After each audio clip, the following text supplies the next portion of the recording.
अब पूरी तवज्जो रखिएगा, मैं आपको बताता हूं कि एक एक निकाह जो अल्लाह के पैगंबर ने किया है वो ऐन उस वक्त सियासी एतबार से, माली एतबार से इस्लाम की जरूरत है। आप तसव्वुर करें कि अल्लाह के रसूल 50 साल की उम्र तक दूसरी शादी नहीं करते। 51 साल की उम्र में अल्लाह के रसूल सईदा सौदा बिनते जमा के साथ शादी करते हैं, और यह सिर्फ 8 माह अल्लाह के पैगंबर की ज़ौजियत सईदा ज़ैनब बिनते खुज़ैमा जो हैं, ये सिर्फ 8 माह अल्लाह के पैगंबर की ज़ौजियत में रही हैं और इनका इंतकाल हो जाता है।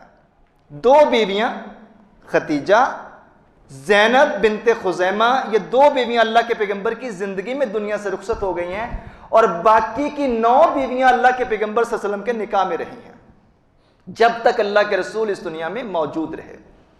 अब आप हिकमतें देखें कि अल्लाह के रसूल सल्लल्लाहु अलैहि वसल्लम के बाहर के मामलात को कौन देख रहा है?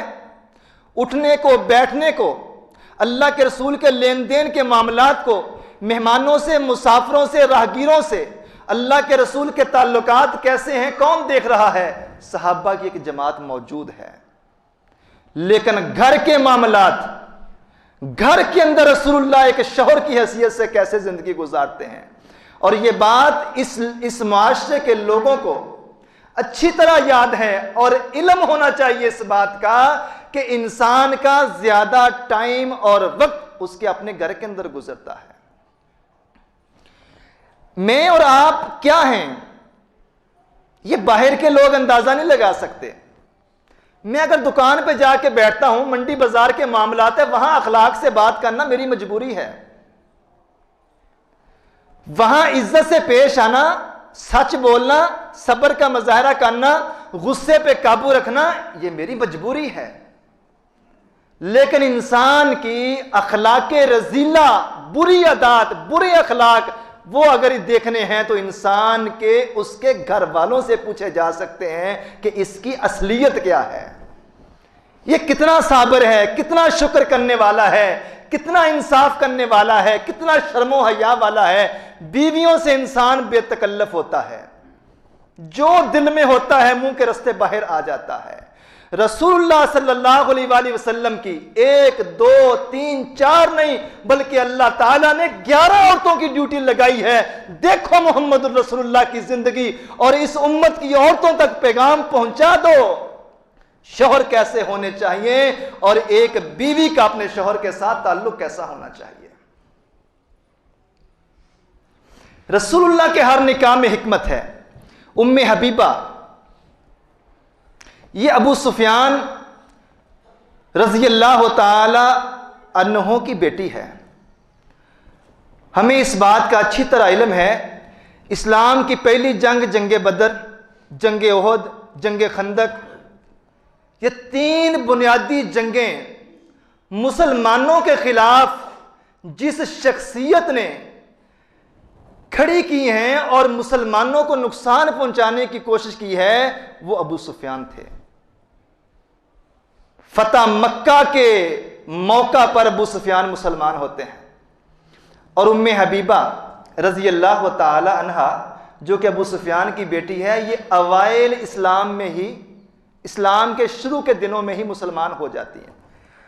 और आपको पता है कि मदीने हिजरत से पहले मुसलमानों ने हबशा की तरफ हिजरत की थी, और हबशा की तरफ हिजरत करने वाली औरतों में से, जोड़े में से अब उम्मे हबीबा रज़ी अल्लाह ताला अन्हा और इनके शौहर भी थे।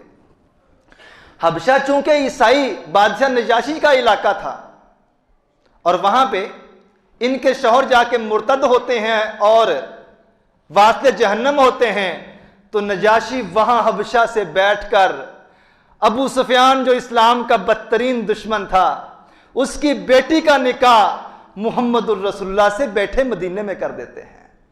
और यहां पे एक मसला नोट कीजिएगा, आज लोग पूछते हैं कि पाकिस्तान में बैठा बंदा बाहर बैठी औरत से शादी कर सकता है, या लड़का बाहर है तो क्या यहां फोन पे निकाह हो सकता है? बिल्कुल हो सकता है। दलील, उम्मे हबीबा हबशा के अंदर नजाशी के पास हैं, उसकी सल्तनत में हैं, और हबशे का बादशाह नजाशी वहां बैठा रसूलुल्लाह सल्लल्लाहु अलैहि वसल्लम की ज़ौजियत में उम्मे हबीबा रजी अल्लाह तआला अन्हा को देता है।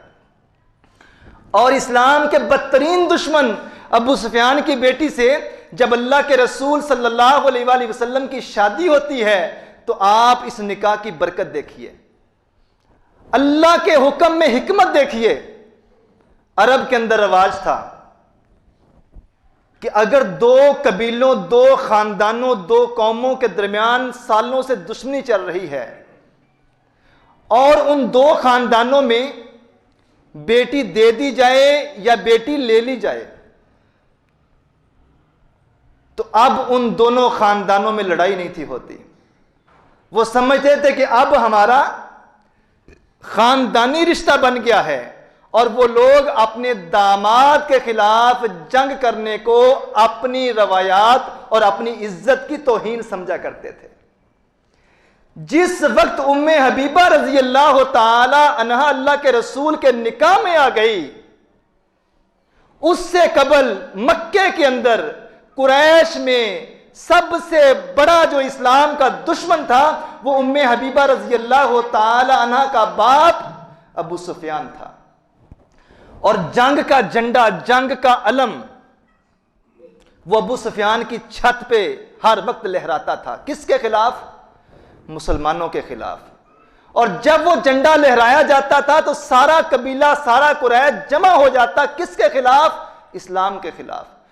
जिस दिन अबू सुफियान की बेटी उम्मे हबीबा रज़ी अल्लाह ताला अन्हा की शादी अल्लाह के रसूल से हो गई, उसके बाद अबू सुफियान की छत पे कभी भी इस्लाम के खिलाफ झंडा नहीं लहराया।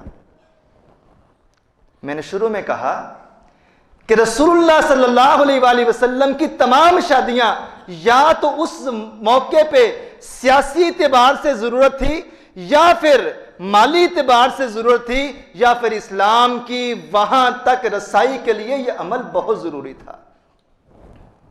और आप अंदाजा करें, यह सिर्फ एक निकाह है। और आप आगे बढ़ें, रसूलुल्लाह सल्लल्लाहु अलैहि वसल्लम की बीवी हैं जवेरिया बिनते हारिस। जवेरिया बिनते हारिस रज़ी अल्लाह ताला अन्हा के साथ जब अल्लाह के पैगंबर ने निकाह किया है, मक्के से मदीने के दरमियान एक कबीला था जिसका नाम था बनु मुस्तलक। यह डाकुओं का कबीला था, मुसलमानों के लश्कर को लूट लिया करता था। मुसलमान कोई नजर आ जाते हैं तो उनको शहीद कर दिया करता था।